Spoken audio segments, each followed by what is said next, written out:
We are set for a pretrial conference. It appears we have a resolution in this matter, Mr. Carnes. Yes, Your Honor. It's my understanding the defendant will be pleading no contest as charged. The people are supporting a delay of sentence with a full dismissal if the defendant is successful on the delay. Success on the delay would be whatever programming is recommended by probation and no violations of typical probation conditions. Was that a Killebrew? Yes. Okay.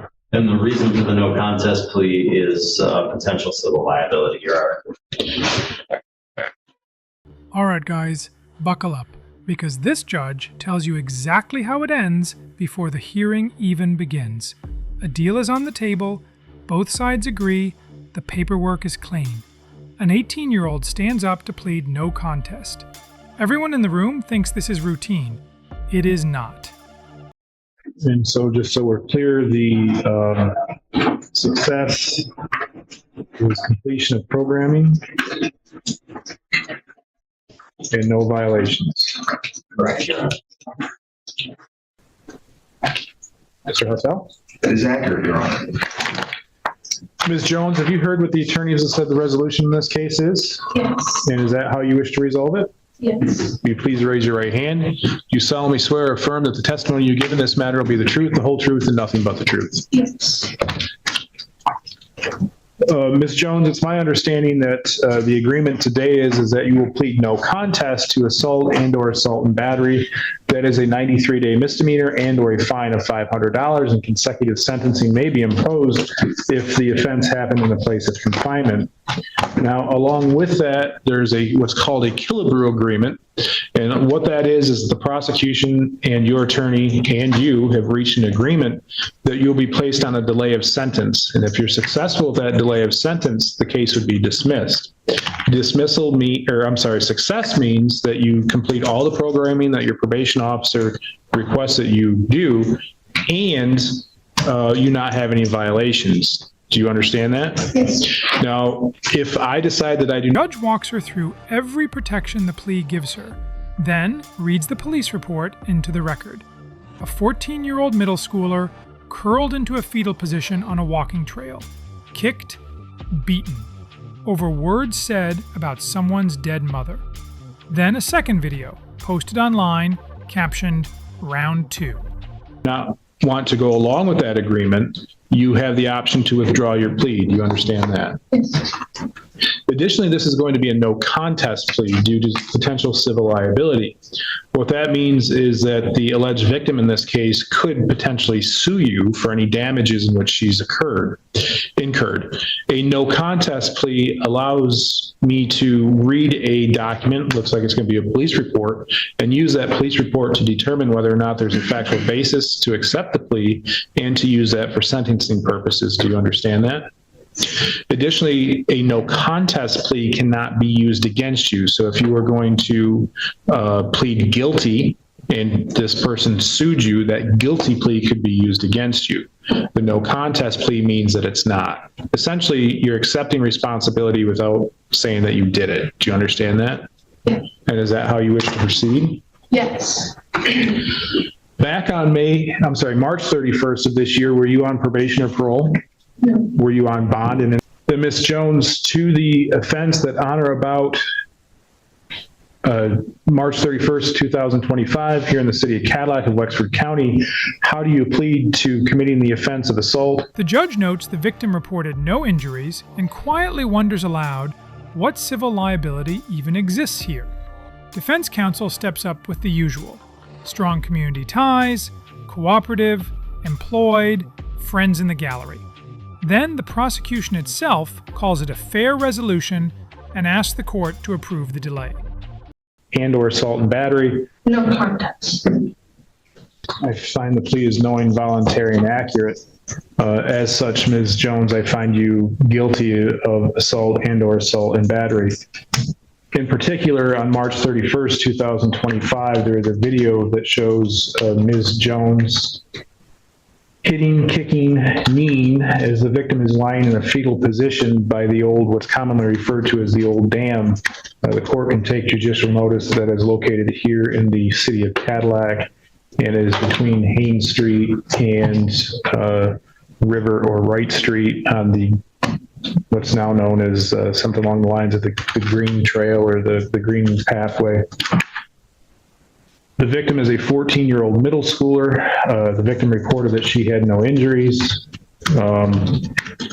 It is alleged in the police report that Ms. Jones posted another video on TikTok captioned "Round 2."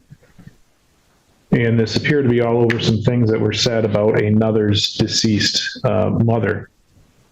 As such, I find that the elements are made out for an assault and battery, and that this would have been an unwanted, forceful, violent touching.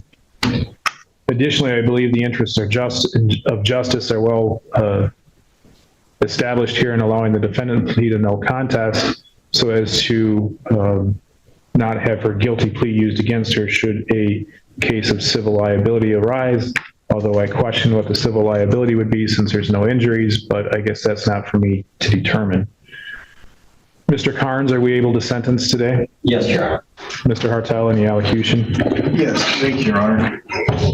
Anytime it's no contest, especially for civil liability, I'm cautious to overly allocute for obvious reasons. But what I will say is my client has, to my knowledge, done well on bond. She stayed in constant contact with the defender's office, been very cooperative.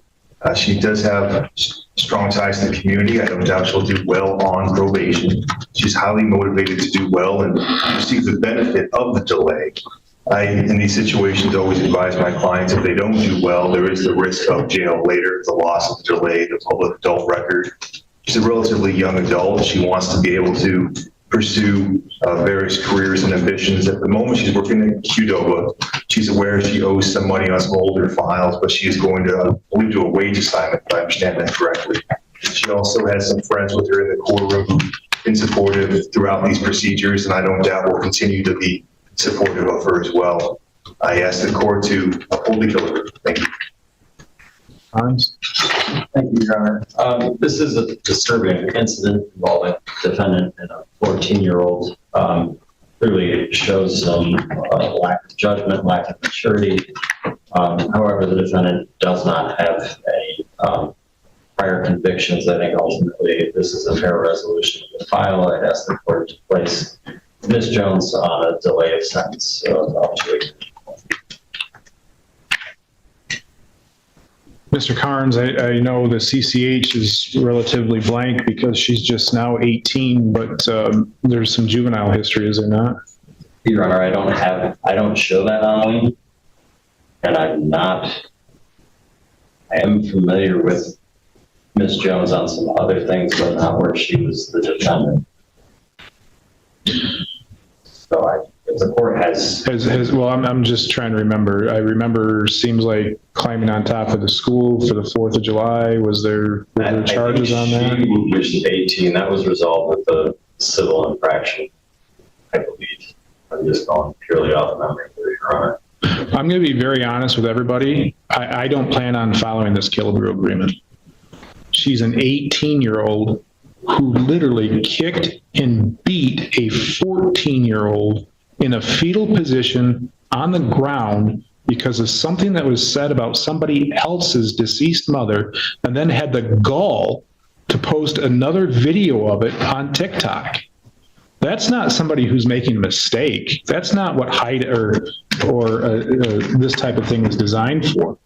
A delay of sentence is to allow the court to determine whether or not the person will be successful on a term of delay in sentence, and hopefully follow through with the plans. From what I've seen from Ms. Jones, and Mr. Carnes, if you tell me that charges weren't brought, I trust you on that, but I can tell you, and I'm not using any of my prior knowledge because clearly it's not full, but I do know from my time as the elected prosecutor here and as judge, and I believe she has another case coming up that she has to be arraigned on with Judge Van Oltz, because I had a conflict on that because I was the elected prosecutor when that was arose.